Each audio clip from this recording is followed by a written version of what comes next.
Welcome to the Fishbowl, right, everybody? My name is Chief here, and with me today is Mike Honcho.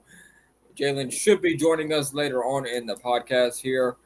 Thank you for tuning in here to this episode here of the Fishbowl Radio. Without further ado, let me introduce everybody to my co-host here, Mike. How you doing today, Mike? Doing good, doing good. I know I missed last week's episode, but between the hurricane that hit Louisiana, which luckily we were avoided, and everything just crazy around us, we all lost track of time and couldn't make it. But here we are back again. So happy to be back on.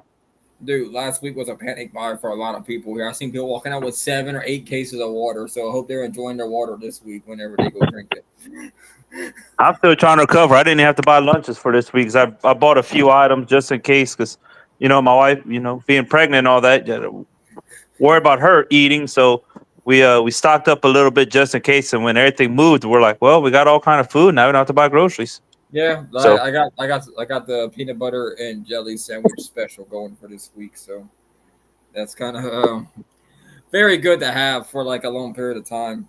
This that kind of stuff. They're always nice to have. Always like peanut butter and jelly sandwiches anyway.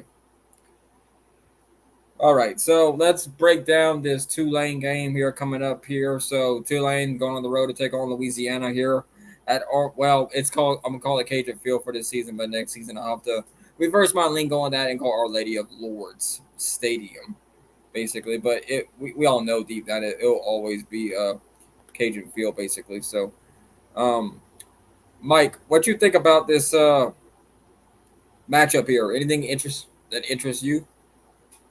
I'm ready to see how this game unfolds. I think last time we played Tulane, sorry I didn't check this one, but um, was one of the first years that Yeoman Stadium was available, and you and I attended the game, and been looking for the revenge ever since because UL lost that game.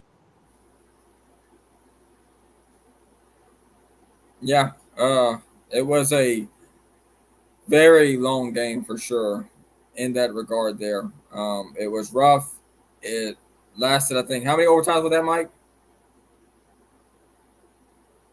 I think it was 3 overtimes, if I remember right. But we'll see what happens with that there and just see how it goes here. Um, so some things that so looks like we got a special guest is about to come back on here. I just got notified that Jalen's about to join the pod here. So Mike, what were you saying about earlier? No, I'm sorry. I think I lost my connection. No, nothing. Just I think it's been an interesting game. Both teams have something to prove. Tulane, they first week they went up and they beat Nichols pretty bad. Um, no, I'm sorry, Southeastern. Southeastern. I'm sorry. They beat Southeastern. Then they played Kansas State real tough and close, and they played Oklahoma pretty good for a little while, which I feel like Oklahoma was uh, one of a good team this year. So I think both teams have a lot to prove, considering this is the toughest match for UL this year. They played Grambling, which they won pretty easily, and Kennesaw State, which was a good game, but I feel like it definitely wasn't a.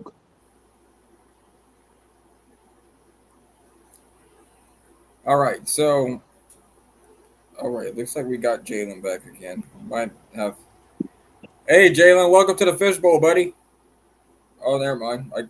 He might be having some connection issues. Jalen is on the road right now, so we'll see. He'll probably join us later on. So what? Anyway, so look, so I decided to kind of watch the Tulane Kansas State game, and then I watched the Tulane Oklahoma game to get some kind of perspective of what I think about what I saw and how you could see a good bit from watching from TV just to kind of see what's going on. You don't really know what's going on in the headsets, but you kind of figure out what is going on inside there. So here's some notes that I came up with. So Tulane against Kansas State had 6 passes of 15 yards or more for Tulane. So would they like to attack the deep part of the field? They like throwing deep balls down the field. They like attacking deep, like where the secondary is, and get these chunk plays against you. And that's going to be very tough to defend against here over a course of the game. They're going to take their shots. They're going to hit a couple of them for sure here, probably in this game is what I'm thinking here. So that is something that if you take enough deep shots, you're going to end up hitting them. But also with deep shots comes great risk as well. So Jalen, you got me, buddy? Yeah, I got you, Chief. What's going on, Mike? What's going on? Oh, nothing, man. Better late than never, I would say. But I think I came just at the right time. So Perfect Jalen, timing. what so Jalen, what you think about this Louisiana versus Tulane matchup here? I think to talk with your chief in mind, I think it's all about the passing game. I think Darian Mensah is not the type of running quarterback for Tulane. He's more of a passer, passing to former Raging Cajun Dante Fleming and to Mario Williams. So I think the passing attack is what the Cajuns need to stop. And I think ultimately, if they're able to stop that, they're able to win the game. Okay. Mike, anything you want to add to about Tulane's offense, you think? No, like Jalen was saying, passing. You know, watching the Grambling game, they were able to get a few passes down on us. Kennesaw State did a little bit of passing, but not really a lot, and that's not what they're known for. I'm ready to see UL secondary. If the secondary can hold up, then I think the Cajuns have a good chance of winning this game. So back to my game notes of Kansas State versus Kansas State and Tulane game here. Kansas State did have some wide open guys that they missed. And that is something I'm looking forward to in this matchup here. Do the Cajuns hit these wide open receivers deep down the field? Because I've also seen them against Oklahoma. Now, granted, in the age of the transfer portal, this talent I feel like across the country is a little bit more is the gap closing between the Power Four and the rest of the G5 or G6, whatever you want to call it, whatever the Pac-12 is doing out there west. I think I would call them a G6 at this point because they're more along the line of they're the Mountain West 2.0. So, I mean, look, that's kind of basically what it is down that way. And I do think that if you take enough deep shots for the Cajuns, I think you will hit a couple of them. Like I said, there's risk involved when you try to throw a ball deep a lot here. So, Mike, you think the Cajuns will hit some of these deep passes down the field with Ben Woodruff at quarterback? So, and I know this is two different leagues and levels here, but for instance, I have a bad thing with trust issues when it comes to quarterbacks and passing the ball from being a UL and a Saints fan over the past couple years. And seeing what Derek Carr turned around and is doing around in New Orleans with these deep passes and the receivers catching the balls. And then watching the first two games with Ben and the way he's been throwing the ball and the receivers are actually catching balls this time.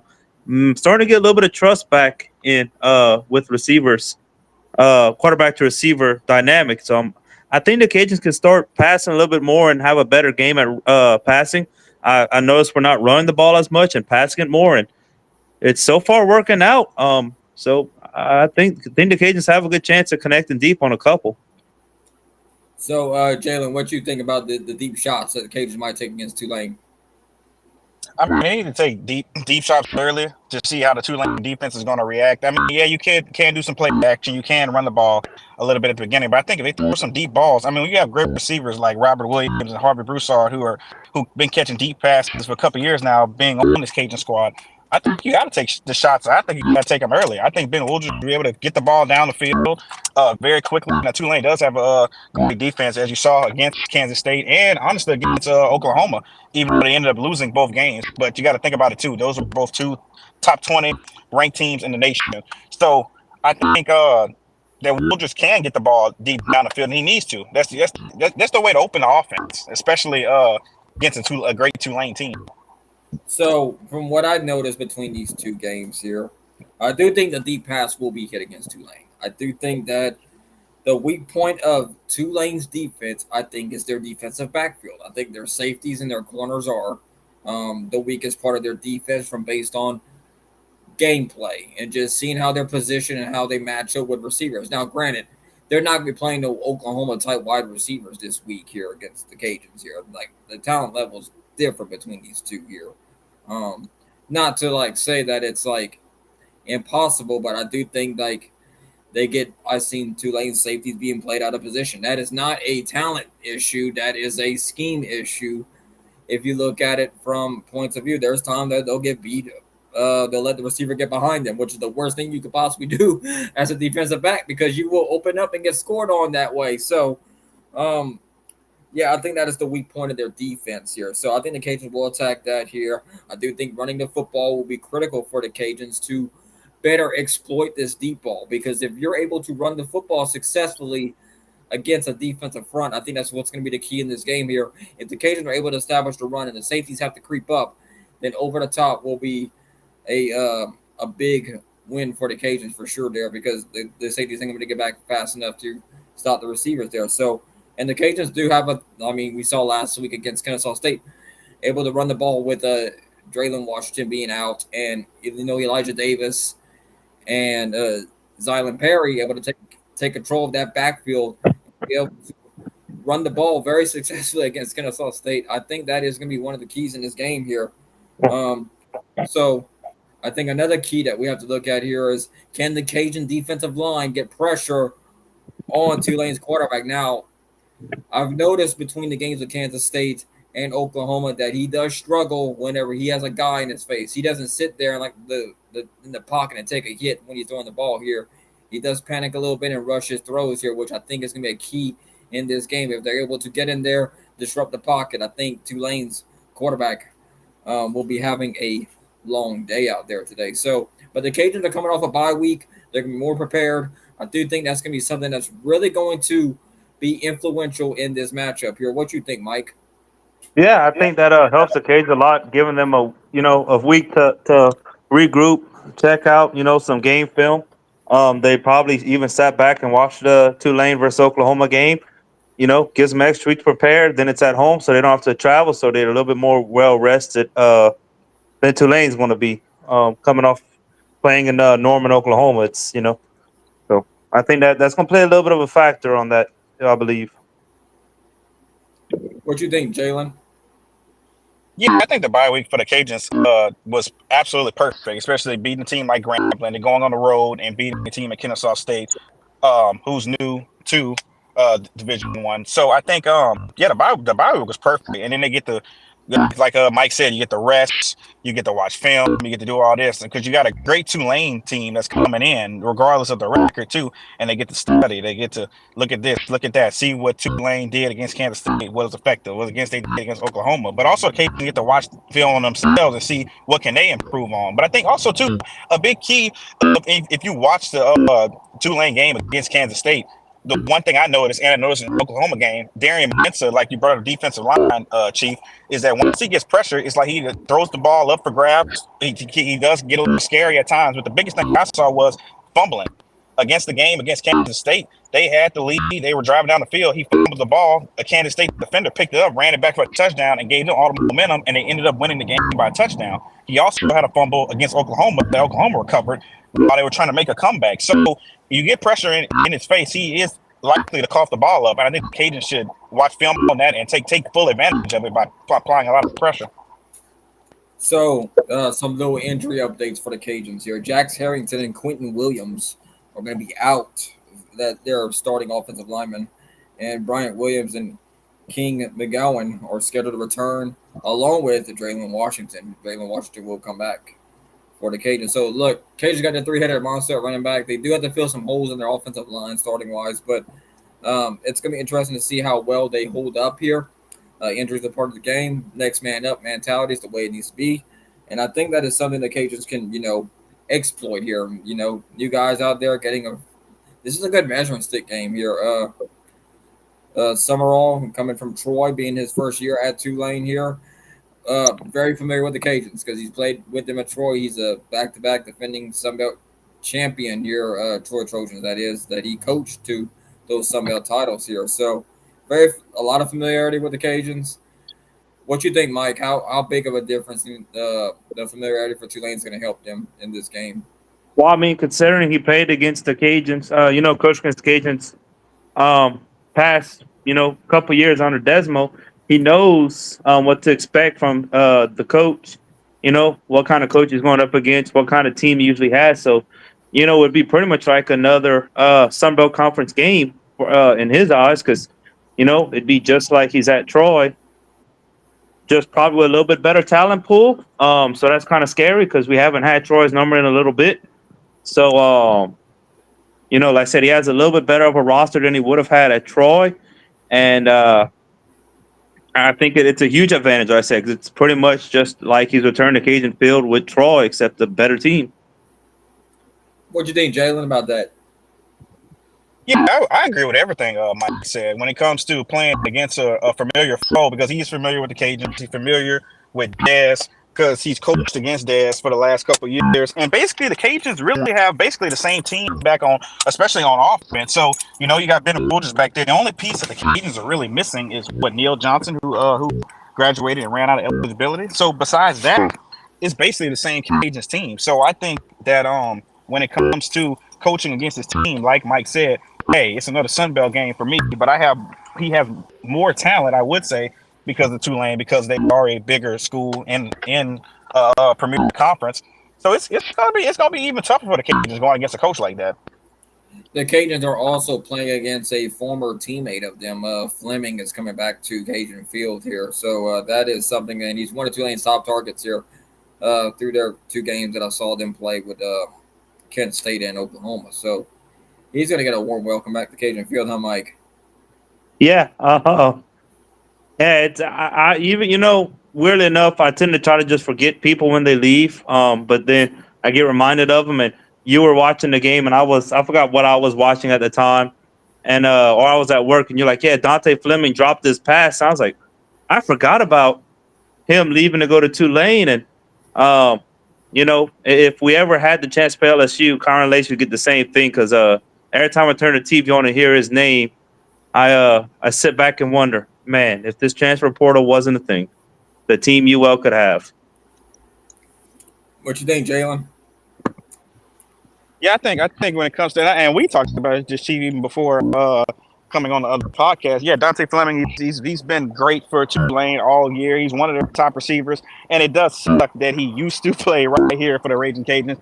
But like Mike said, like, come on, the transfer portal, it's a thing. We all got to get adjusted to it still, even though it's been here for a little minute. But hey, he wanted to go to Tulane. I think he is closer to home too. So people have decisions that they have to make, but we do miss him in the Cajuns uniform, but hey, we have to play against him. We need to make sure we get him to the ground on Saturday when you play against him because he's a shifty receiver, and like I talked about earlier, adding him with a great big receiver like Mario Williams, the Cajuns don't have their handful on defense, especially when it comes to passing. But I think the way the Cajuns have been playing, they only allow 10 points against Grambling and Kennesaw State. I know Tulane's a different team, but this atmosphere is going to be right there for the Cajuns at home. I think they can do it. All right, so we're gonna go pick some Sun Belt games here now. We're gonna pick. We're gonna. You know what? I usually go pick it before we go to the Sun Belt games, but I think I'm like that's kind of dumb. Why would we do that? So let's pick them all together here. So let me see. I'm trying to pull it up here real quick. Yep, there it goes. All right, this is ESPN. We have the games pulled up right here. So we got first game. We have South Alabama versus App State here. South App State losing to Clemson this past week. Mike, who you taking in this game? No, it's hard to correct you on this because I was paying attention because I have that bitterness in my soul against App State. No hate to the people, just hate to the team. App State and East Carolina played Saturday, and it was a close nail biter game. Oh, that's true. I think App State escaped with a 2-point win that game, if I'm not mistaken. South Alabama completely destroyed the team from Natchitoches called Northwestern State. Yeah, I think App State's still a pretty solid team. I don't think they're the dominant team that they used to be, but I still think they're a very solid team and a strong contender in the East. So I'm going with App State. I think South Alabama scored 80. What 80? 88 points, if I'm not mistaken. Yeah, it was 80. Like that tells you enough right there. They were scoring some points in that game. Jalen, who you got in that game? I think I'm gonna go with go with App State in this one. But it's Okay. All right. So how many points they? What is it? 80? I'm gonna go with. I think App State takes it. I think they'll beat South Alabama and open up their Sun Belt play with a win here. All right, the game that uh, ESPNU gonna be a lot of eyeballs on this one here at Cajun Field in the Sun Belt here at Tulane on the road going to Louisiana. Tulane has a 3-point spread. They're favored by 3 points here. I think the key to the game, like I said before, is gonna be getting pressure on uh, Mensa for Tulane. I think if The Cajuns' defensive front can get pressure, and I think they will get it done here. I think the Cajuns will hit enough deep balls as well to make get this Tulane defense all sorts of problems here. I got the Cajuns winning by a touchdown in this one. What you think, Mike? So I hate to be this guy, but I guess from a professional, non-biased opinion, I gotta say Tulane's going to win this game. Granted, I'm going to be in the stands. I'm going to be at the game, and I'm going to be praying and praying that the Cajuns win this game. But inside of me, I gotta believe that Tulane's just a little bit better of a team. I don't think the gap is as big as I thought at the beginning of the year. I think the Cajuns are a better team from last year, but they've yet to really prove themselves. They haven't played a good quality opponent yet.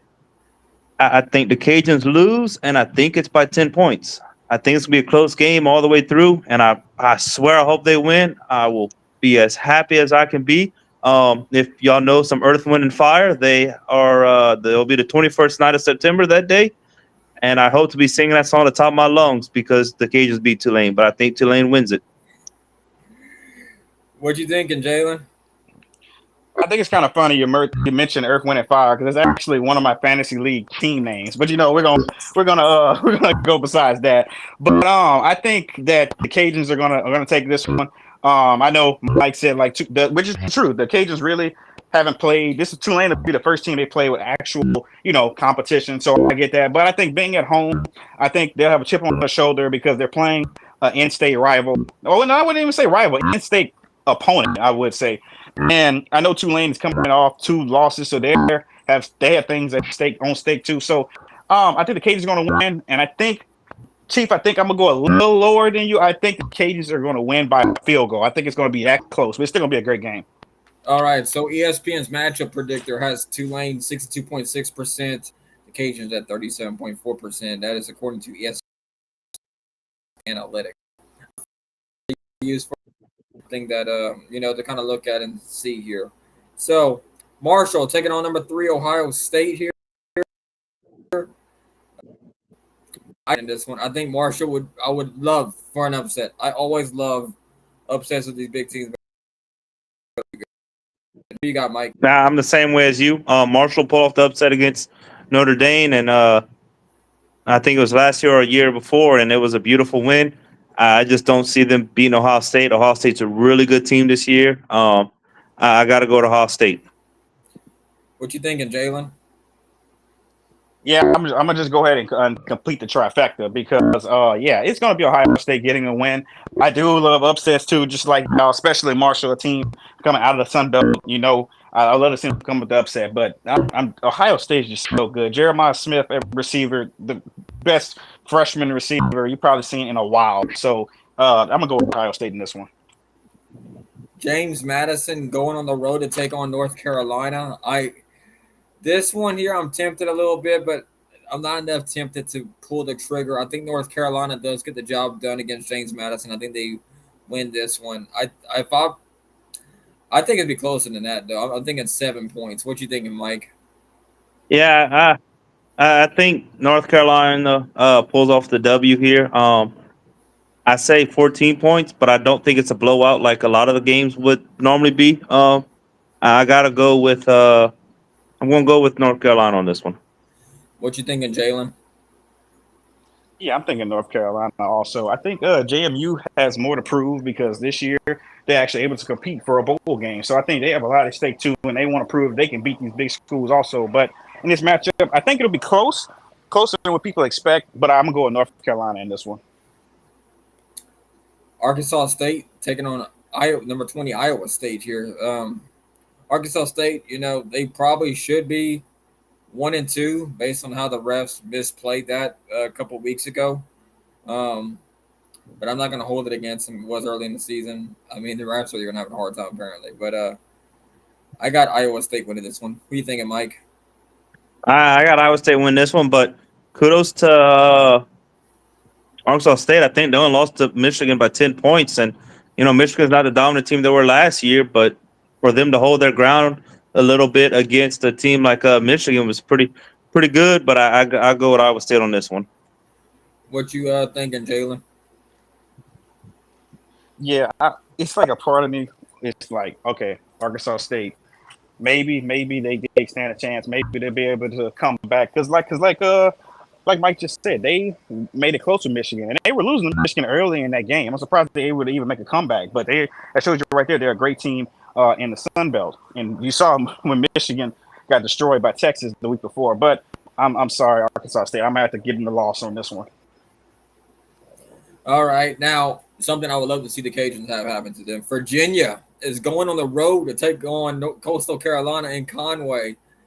Oh man, Virginia's only favored by 3.5 points here. Um, this is gonna be a good one. I'm excited for it. Coastal has looked good this year to me. This is one that I've really got. I was looking at some Belt schools who could potentially pull an upset here, and I know that if you're just like kind of like casual watcher, you're looking at the matchup predictor. I thought this was interesting. Look right here. Is only 6% chance. So if Coastal at 57.4, Vegas is going 3.5. I would say that is a kind of an upset kind of situation there. Give me Coastal, man. I think they get it done. I don't know if pick. Well, so you would think it'd be an upset pick, but yeah, Coastal really hasn't taken much of a step back. Like I thought they were going to take back, and that's kudos to them and their coaches. I got Tulane.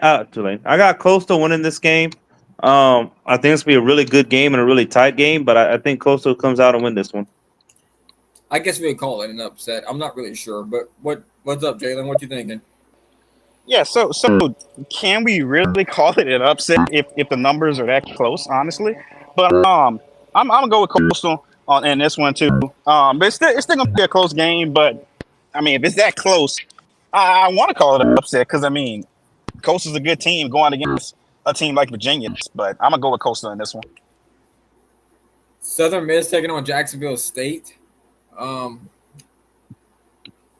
Jacksonville State hasn't won yet this year.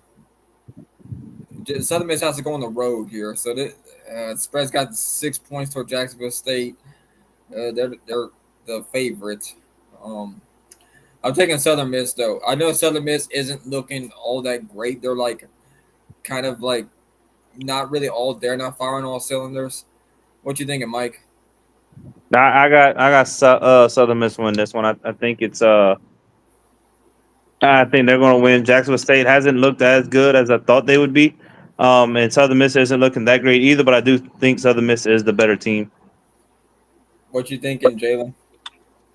Yeah, I'm gonna go with Southern Miss on this one. It's very rare. I would say that we're picking Southern Miss to win a game based on the past, but against this Jacksonville State team who hasn't, like you said, Chief hasn't got a win yet. Yeah, I'm gonna go with Southern Miss on this one. Florida A&M taking on Troy. Troy has not won a game yet this year. I think Troy gets their first win. You agree with me, Mike? I think so, but man, I'd love to see the Rattlers win. I have a soft spot by heart for Florida A&M. I always kind of try to watch their games, and I'm really hoping they could pull it off against the FBS team because I really like the Rattlers. But I think Troy does win this game. But man, would I love to see the Rattlers win this game. What you thinking, Jalen? Yeah, I'm gonna go with Troy also in this one because like we talked about before, Chief, they're not gonna stay with a losing streak for long and not get a win. So I think Troy is gonna get the win. But Florida A&M, I agree with Mike. I would love to see them get the win. Georgia Southern taking on number 5 Ole Miss here. Ole Miss is 35-point spread here. I got Ole Miss winning this one, but here's a better question: do they cover? You know, like do they get covered? Can Georgia Southern like score enough to make them lose the spread game? What you thinking against the spread, Mike? I think you give a straight pick then against the spread. I think Ole Miss covers it though. What you thinking? I I think I don't think so. Ole Miss has a really good offense. Haven't really seen a lot from Georgia Southern's defense that makes me think they can cover up against that Ole Miss offense. I'd be scared that they'd put up 35 points pretty darn fast, and I think they could build upon that. So I don't think I don't know. I don't think Georgia Southern can keep up with them. Yeah, I don't think they can either. What you thinking, Jalen? Yeah, I agree with that too. I don't think Georgia Southern's going to be able to keep up with Ole Miss. That high-powered offense, they are looking like one of the best teams in the SEC right now.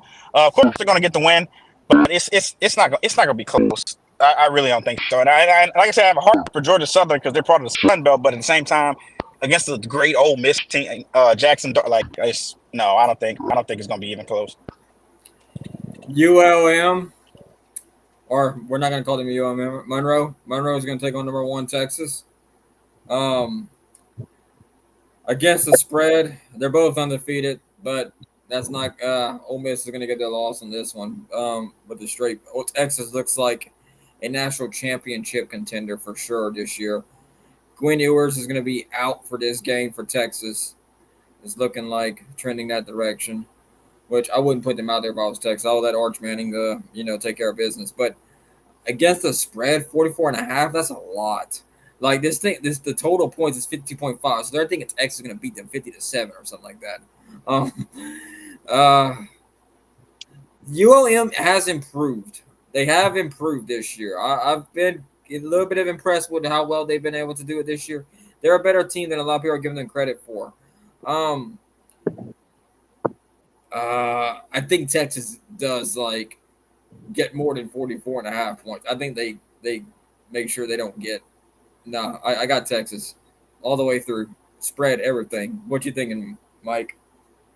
Well, okay. So I don't know. This might be a little insider baseball here on this one. But Chief knows. Second favorite team that I like to follow is the Texas Longhorns, and I've been paying attention to them very, very closely this year. Right underneath the Cajuns, and when I saw Quinn Ewers go down, I want to cry. Pardon me, want to cry. Uh, but Arch Manning came in and did his thing, and Texas just has like the probably one of the best defenses in college football right now. I don't know if they're the best, but they're top three defenses. Their offense can put up points. They put up points against everybody. Monroe, I'll be the first to say it. Monroe has surprised me more than any other team in college football, and they've actually been doing pretty well this year. But I just do not see Monroe being able to keep up with Texas. I don't know. I don't think the game's any close. I think that spread is pretty accurate. What you thinking, Jalen? Yeah, I agree with both of y'all 100%. That spread is they're gonna match that, and but at the same time too, I do feel kind of bad because it's like I agree. Monroe has been a lot better. They played better this year than they have in recent years. And then here you go, you're playing great. Here's your next opponent, the number one team in the nation, Texas. I'm like, oh come on now, that's just not fair. But the schedule is the schedule. But yeah, Texas is gonna win this one easily. Arch Manning going to be starting local Louisiana product. Hey, he's playing great. I've seen a lot of Arch Manning for Heisman after one game. So I mean, we have to see about that. I'm not too sure about that just yet. But as far as the game, yeah, they're going to win against Monroe. All right. Well, we went through all the Sun Belt games here. I'm gonna pull everybody back in so we can do our final roundup here. Let's see. All right. Any final thoughts, Mike? No. Like I said, I know I picked against the Cajuns, but trust me, I'll be there Saturday, screaming my head off and cheering for the Cajuns, hoping they win this. It's going to be an interesting game. Looking forward to playing Tulane ever since the series was announced. They're one of the teams that I kind of keep an eye on. They're a Louisiana team, and no bad blood with them. So look forward to watching them.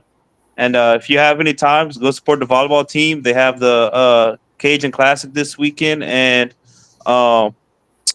soccer team plays at home, I want to say, against Texas State Sunday. So if you have some free time, go support other sports at UL and go Cajuns. I got some breaking news here. Before I get to you, Jalen, volleyball team has lost to Southeastern 3-0 in sets.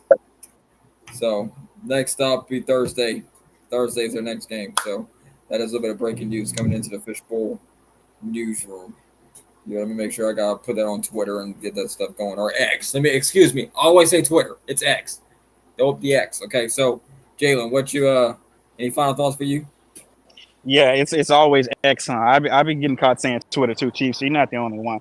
But no, it does suck to hear that the Cajuns volleyball team lost. But guess what? They're gonna bounce back just like all Cajun sports do. But as far as everything that's going on with the Cajuns, like I said, everybody needs to tune in. If you're not gonna go to the game on Saturday, make sure you tune in 11 a.m. face Tulane, and I expect the Cajuns to get the win. It's going to be a great win, and overall, just keep tuning in the Fishbowl, and we're going to have it. Yeah, we always making it happen here at Fishbowl. Often imitated, never duplicated. You hear that right there? Um, thank you for All tuning right, Grambling. All right, Grambling. I see how you want to in. be. Look, man, the world famous